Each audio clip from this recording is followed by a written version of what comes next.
ନା ବାଲ ଖିଲିଆ ଋଷି ଥିଲେ କିଛି ଗୋପିନୀ ସମସ୍ତ ଗୋପିନୀ ନୁହେଁ ସେମାନେ ଆଜି ଗୋପିନୀ ହେଇଛନ୍ତି। ବାଲ ଖିଲିଆ ଋଷି ମାନେ ତପସ୍ୟା କରୁଥିଲେ କୋଉଠି ବୃକ୍ଷରେ। ସେମାନେ କେତେ ବଡ ବଡ ଭାଗବତରେ ପ୍ରମାଣ ଅଛି। ଗୋଷ୍ପଦେ ଲୀନ ସନ୍ତରନ୍ତ ତାମାନେ ଚତୁର୍ମାସିଆ କଞ୍ଚା ରାସ୍ତାର ଗାଈ ଗୋରୁ ଚାଲିଗଲେ ତାଙ୍କ ଘୁରାଟା ଯେତିକି ଦବିଯିବ, ବର୍ଷା ହେଲେ ସେଇ ଖୁରାର ଯେତିକି ପାଣି ହବ। ଇଏ ଋଷି ମାନେ କେତେ ଫୁଟ ଚିନ୍ତା କରନ୍ତୁ, ସେ ପାରି ହେବାକୁ ହେଲେ ସେ ଖୁରା ପାଣିଟି ପହଁରିକି ଯାଉଥିଲେ। ତାମାନେ ବୁଝିପାରିଲେ ତ, ଗୋଟେ ମାନେ ପୁଷ୍ପ ଭଳିଆ ତାଙ୍କୁ ବାଳ ଖିଲିଆ ବୋଲି କୁହାଯାଏ। ଗୋସୁପଦ ମାନେ ଗୋରୁ ଖୁରା ପାଣିର ପହଁରିକି ଯାଆନ୍ତି ଆରକୁ।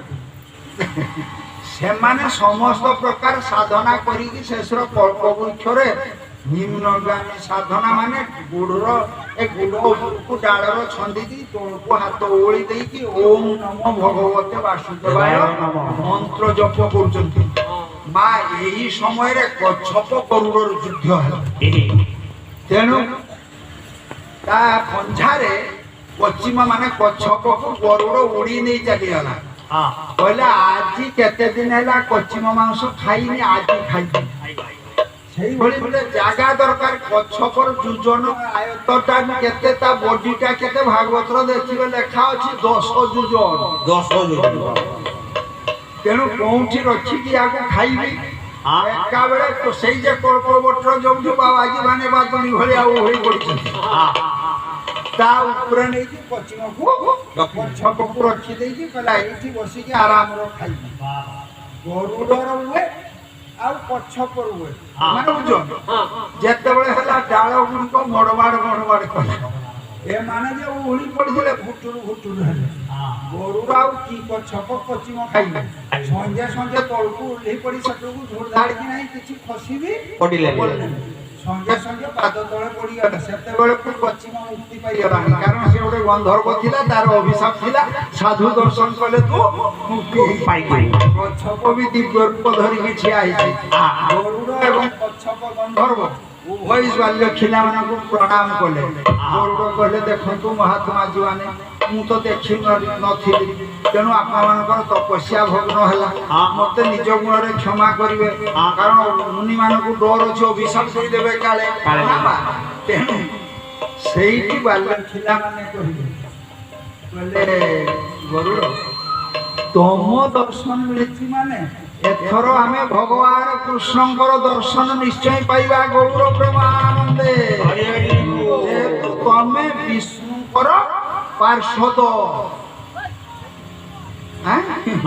ତମେ ସାଧୁ, ତମେ ପରମ ବୈଷ୍ଣବ, ତେଣୁ ତମ ଦର୍ଶନ ମିଳିଛି ମାନେ ଭଗବାନଙ୍କ ଦର୍ଶନ ମିଳିବ। ଏଇ କଥା କହିକି ସେମାନେ ଚାଲିଗଲେ। ଦଣ୍ଡକାରଣ୍ୟ ଭିତରେ ଗୋଟିଏ ଗୋଟେ ଛୋଟିଆ ପଲା କରିକି କୁଡ଼ିଆ କରିକି ସାଧନ ଭଜନ କରୁଥାନ୍ତି। ଏହି ସମୟରେ ମର୍ଯ୍ୟାଦା ପୁରୁଷ ରାମଚନ୍ଦ୍ରଙ୍କୁ 14 ବର୍ଷ ବନବାସ ହେଲା। ଇଏ ଆଜ୍ଞା ଦଣ୍ଡକାରଣ୍ୟ ଭିତରେ ଯେତେବେଳେ ପହଞ୍ଚି ଯାଇଛନ୍ତି, ବାଲ୍ୟ ମାନେ ଖାଲି ଗୋଟିଏ ପ୍ରମାଣ ଦଉଛି, ଏଇ ଯେ ଗୋପୀ 16,000 ଏମାନଙ୍କ ଭିତରେ କେତେ ଗୋଷ୍ଠୀ। ତେଣୁ ଏମାନେ ଯେତେବେଳେ ରାମଚନ୍ଦ୍ରଙ୍କ ରୂପଟାକୁ ବାଲ୍ୟ ଖିଲାମାନେ ଦେଖି ପକେଇଲେ, ଆଜ୍ଞା ବିହରୁ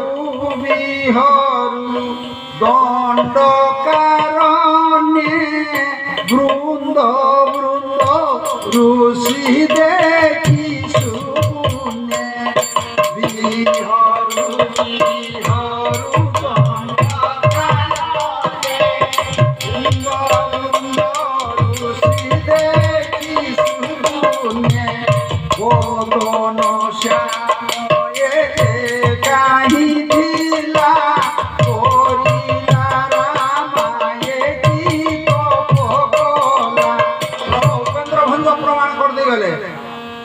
ବିହରୁ ବିହରୁ ଦଣ୍ଡକାରଣ୍ୟ ବୃନ୍ଦ ଋଷି ଦେଖି ସୁପୁଣ୍ୟ, ତାଙ୍କର ପୁଣ୍ୟ ସେତେବେଳକୁ ଲାଗୁ ହେଇଗଲାନି। ନା ବୁଝିବାର ଅଡୁଆ ହଉଛି ହଜୁରେ।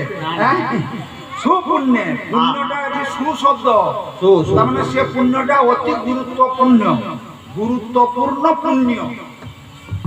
ନା ତେଣୁ ସୁପୁଣ୍ୟ ବୋଲେ ବଦନ ଶ୍ୟାମ ଏକା ହିଁ ଥିଲା ବରିଲା ରାମା ଏକି ତପ କଲା ବହି ଦେଇଛ ସବୁ ଏଥର ବୋରେ ତାମାନେ ସୀତାକୁ ଦେଖିକି କହୁଛନ୍ତି ଏଇଭଳି ଗୋଟେ ପରମା ସୁନ୍ଦରୀ ଏଭଳି ଗୋଟେ ଶ୍ୟାମ ଘନ ପୁରୁଷକୁ ଇଏ ପାଇଛି ଏଇଠି ତାଙ୍କର ବ୍ରହ୍ମବାଦଟାକୁ ତୁଚ୍ଛ ମନେ କଲେ ବୋଲେ ବ୍ରହ୍ମ ପଦବୀ ପାଇ ହେବ କିସ ବହିବା କି କରି କାମିନୀ ବେଶ ବ୍ରହ୍ମ ପଦବୀ ପାଇ ହେବ କିସ ବହିବା କି କରି କାମିନୀ ବେଶ ତେଣୁ କହିଲେ କଣ କହିଲେ କହିଲେ ବ୍ରହ୍ମ ପଦବୀ ଏଇଠି ବ୍ରହ୍ମ ବ୍ରହ୍ମ ସାଧନାର ଥିଲେ ଏଇଟାକୁ ତୁଚ୍ଛ ମନେ କଲେ କହିଲେ ବ୍ରହ୍ମ ପଦବୀ ପାଇ ହେବ କିସ ବହିବା କି କରି କାମିନୀ ବେଶ ଭଗବାନଙ୍କୁ ଚିନ୍ତା କଲେ କହିଲେ ଏଇଭଳି ଗୋଟେ ସୀତାକୁ ହାତ ଛାଡ଼ି କହୁଛନ୍ତି ଏଇଭଳି ଗୋଟେ ଝିଅ ହେଇଯାନ୍ତେ ଆମେ ତାହେଲେ ଇଏ ସୁନ୍ଦର ପୁରୁଷ ଆମକୁ ମିଳିଯାନ୍ତା ସେମାନେ ତ ଭଗବାନ ବୋଲି ଜାଣନ୍ତି ନାହିଁ ନା ବଦନ ଶ୍ୟାମ ଏକା ହିଁ ଥିଲା ବରିଲା ରାମା ଇଏ କି ତପ କଲା ବିଧାତା ମଙ୍କୁ କରନ୍ତା ନାରୀ ପର ଭୁବନ୍ତେ ବିଧାତା ବ୍ରହ୍ମା ହେ ସୃଷ୍ଟିକର୍ତ୍ତା ଆମକୁ ବର୍ତ୍ତମାନ ନାରୀ କରିଦିଅନ୍ତା ଆମେ ଏ ସୁନ୍ଦର ପୁରୁଷକୁ ପତି ରୂପରେ ତା ମାନେ ପ୍ରତ୍ୟେକ ଭକ୍ତ ଜଣେ ଜଣେ ନାରୀ ନାରୀ ଭାବ ନହେଲେ କେବେ ଭଗବତ ଭକ୍ତି ମିଳେ ନା ତେଣୁ ଏମାନେ ସମସ୍ତ ସାଧନାର ଚରମ ସୀମାରେ ପହଞ୍ଚି ଯାଇଥିଲେ ନା କଣ ହଉଥିଲେ ତେଣୁ କହିଲେ ବ୍ରହ୍ମ ପଦବୀ ପାଇ ହେବ କିସ ବହିବା କି କରି କାମିନୀ ବେଶ ଆଜ୍ଞା ବିଭ୍ରମ ଉପୁଜି ଗଲା ମାନସ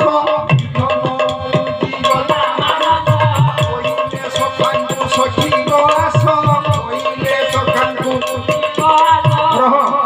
ବ୍ରହ୍ମ ମାନେ ପାଗଳ ହେଇଗଲେ ସେମାନେ ସେ ଯୋଉ ଭାଇ ଭାଇ ସାଙ୍ଗ ସାଙ୍ଗ ଡାକ ହଉଥିଲେ ତାକୁ ଭୁଲିଗଲେ ସଖିଲ ନାମିଲ ଡାକା ଡାକି ହେଇଗଲେ ବୁଝିପାରୁଛନ୍ତି କଥାଟା ସେମାନେ ଆଉ ଇହ ଜଗତରେ ନାହାନ୍ତି କଣ ଡାକିଲେ ବୋଇଲେ ସଖାଙ୍କୁ ସଖୀକୁ ଆସ ସଖୀ ମିତଣୀ ଭଉଣୀ ସବୁ ଡାକା ଡାକି ହେଇଗଲେ ତାଙ୍କ ଭିତରେ ପୁଣି ଆଲୋଚନା ହେଇଗଲା କହିଲା ହଇଲ ସିଏ ସୁନ୍ଦରୀ ଝିଅଟା ସିନା ବେଣୀ ତାର ଅଛି ସେଇଥିପାଇଁ ତାର ସୁନ୍ଦର ନାରୀ ଗୋଟେ ସୌନ୍ଦର୍ଯ୍ୟ ହଉଛି ବେଣୀ ନା କହିଲେ ତେଣୁ ସେ କେଡେ ସୁନ୍ଦର ବେଣୀ ଦେଖୁନ ତା ବେଣୀ କି ଦେଖି ସିନା ଇଏ ସୁନ୍ଦର ପୁରୁଷଟା ପାଗଳ ହେଇକି ତାକୁ ବିବାହ କରୁଛି ଆମର ବେଣୀ କାହିଁ ଲୋ କହିଲେ ହଁ ବେଣୀ ତ ନହେଲେ ହେଇପାରିବନି ବେଣୀ ଏ ଭାବି ଜଟାକୁ ଲମ୍ବାଇ ବେଣୀ ଏ ଭାବି ଜଟାକୁ ଲମ୍ବାଇ ବିବିଧ କୁସୁମ ମଣ୍ଡିଲେ ନେଇ ବିବିଧ କୁସୁମ ମଣ୍ଡିଲେ ନେଇ ସେ ଯେ 10-15 ହାତ ଲେଖା ତାଙ୍କର ଯେ ସେ ଜଟା ଥିଲା ମାନ ତାକୁ ସବୁ ଖୋଲି ପକେଇଲେ ବୁଝିଲେ ସବୁ ଖୋଲି ପକେଇ ଲମ୍ବା କି ସବୁ ଝାଡ଼ି ଦେଇକି ତା ଭିତରେ ଫୁଲ ଆଣିକି ଗୁଛି ଦେଲେ ତାମାନେ ସୀତା ଫୁଲ ମାରିଛନ୍ତି କହିଲା ବେଣୀ ହେଇଗଲା ଲୋ ଆଉ ଭାଇ ଡାକ ନାହିଁ ପାଗଳ ହେଇଯାଇଛନ୍ତି କହିଲେ ବେଣୀ ହେଇଗଲା ଲୋ ଆଚ୍ଛା ଆଉ 2-3 ଜଣ କହିଲେ ହଁ ବେଣୀ ସିନା ହେଲା ପୁରୁଷକୁ ଆୟତ୍ତ କରିବାର ନାରୀ ମାନଙ୍କର ଆଉ ଗୋଟେ ବଡ ଜିନିଷ ଦରକାର ନା ସ୍ତନ କାହିଁ ନା ଦେଖୁନ ସେ ଝିଅ କେଡେ ସୁନ୍ଦର ସ୍ତନଟା ସ୍ତନ ନହେଲେ ଏଭଳି ସୁନ୍ଦର ପୁରୁଷକୁ ପାଇ ହବନି କହିଲେ ତାରେ କଣ କରିବା ମାନେ ସ୍ତନ ମା ବୁଝିପାରୁଛନ୍ତି ତ କହିଲା ସ୍ତନ ଦିଟା ନିହାତି ଆମର ଦରକାର ବେଣୀ ସିନା ହେଇଗଲା ତାହେଲେ ସ୍ତନ କଣ କରିବା ଆମ ଭାରତର ଆଦ୍ୟ ଯନ୍ତ୍ର ଗୋପାଳ ହାରମାନିଆ କାନ୍ୟ କେନ୍ଦ୍ରା ଆଉ ତୁମାର ଯେ ଗୋଟେ ତାର ଦିଆ ହୁଏ ତାଙ୍କର ଥିଲା କେନ୍ଦ୍ରା ସବୁ ଭୋଜନ କରୁଥାନ୍ତି ତାର ଫାରକୁ ସବୁ ଛିଣ୍ଡି ପକି ଦେଇକି ବାଉଁଶ ମାଟିଆ କଣ ପକି ଦେଇକି ସେ ନାଉ ତୁମ୍ବାକୁ ବକଳର କି ଛାତିର ବାନ୍ଧି କଲେ ଦେଖ ଏଇଥର ସ୍ତନ ହେଇଛି ଆଜ୍ଞା କହିବା ତୁମ୍ବିକି ଉରରେ ରଖି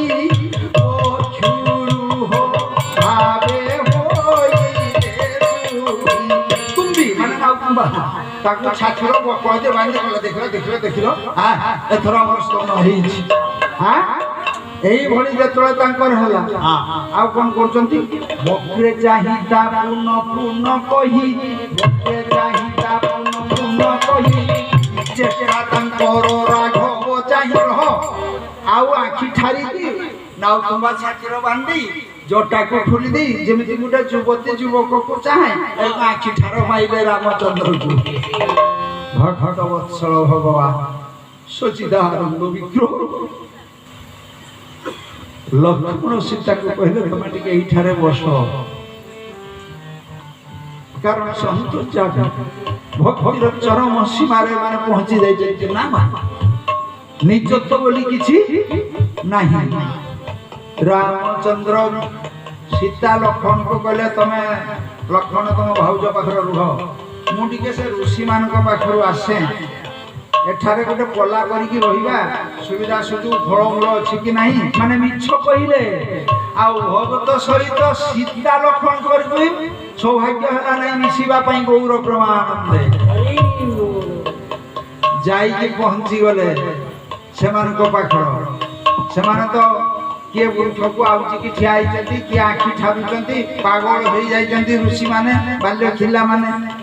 ସେଠି ରାମଚନ୍ଦ୍ର କହୁଛନ୍ତି ବିଚେଷ୍ଟା ତାଙ୍କ ପୁନ ପୁନ ଚାହିଁ ବୈଦେହୀ ଲକ୍ଷ୍ମଣ ଅନ୍ତର ବୈଦେହୀ ଲକ୍ଷ୍ମଣ ହେଲେ ଅନ୍ତର ବାଞ୍ଛାବର ଦାନେର ଜନବୀର।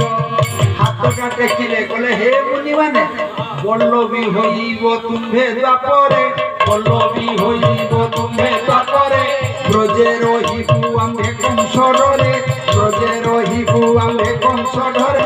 গোপাଳରେ খালি ଟିକେ ଏପଟ ସେପଟ ହେଇଗଲେ ଭୁଲ ହେଇଯିବ। ବଲ୍ଲଭୀ ବଲ୍ଲଭୀ କହିଲେ କଉଡ଼ି କିନ୍ତୁ ବଲ୍ଲଭୀ କହିଲେ ସ୍ତ୍ରୀ ଭାଷା